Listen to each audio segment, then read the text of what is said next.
En 1947, un garçon bédouin nommé Mohamed ed-Dib mène brouter comme d'habitude son petit troupeau de chèvres vers des grottes non loin de la mer Morte. Tout à coup, une de ses bêtes disparaît. Il soupire. Elle s'est sûrement échappée dans une grotte pour trouver de l'ombre.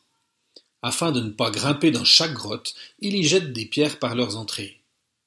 C'est alors qu'il entend le bruit d'un objet en argile qui se casse. Un trésor, pense-t-il, et il grimpe aussi vite qu'il le peut dans la grotte. Il y sent une odeur de moisi.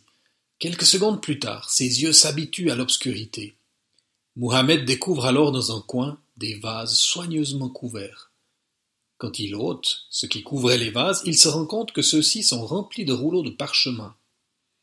Tout cela m'a l'air bien vieux, pense Mohamed. Malheureusement, je ne peux pas lire cette écriture. Avec agilité, il se glisse hors de la grotte et rejoint le camp des Bédouins. Immédiatement, ceux-ci viennent inspecter la zone où se trouvent les grottes. Ils trouvent de nombreux autres rouleaux, entiers ou en fragments de parchemin cachés dans des vases d'argile. Ils comportent de vieilles écritures manuscrites. Après maints détours, les parchemins parviennent aux mains des scientifiques à Jérusalem.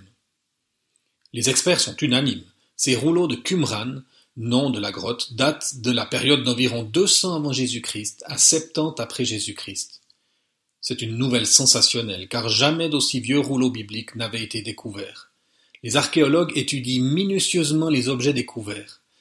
Des spécialistes en écriture examinent les parchemins.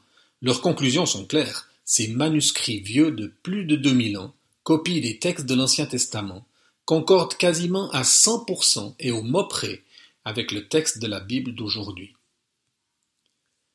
On a découvert à Qumran 2 rouleaux du prophète Ésaïe, dont un complet. Quoique ces 2 copies découvertes en 1947 étaient antérieures de près de 1000 ans aux copies les plus anciennes dont nous disposions, leur contenu était à 95% parfaitement identique à ces copies plus récentes. Quant aux 5% de variantes, c'était presque exclusivement des modifications mineures, des erreurs de copistes sur des points de détail ou des différences orthographiques sans importance. Les manuscrits de la mer Morte prouvent une nouvelle fois que les copistes des manuscrits bibliques avaient pris un soin extrême pour faire leur travail. Ces copistes savaient qu'ils étaient en train de recopier la parole de Dieu.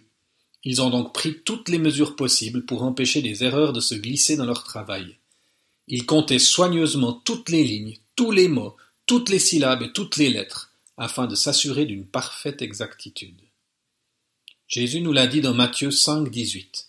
En vérité, je vous le dis, jusqu'à ce que le ciel et la terre passent, pas un seul iota, pas un seul trait de lettre de la loi ne passera, jusqu'à ce que tout soit accompli.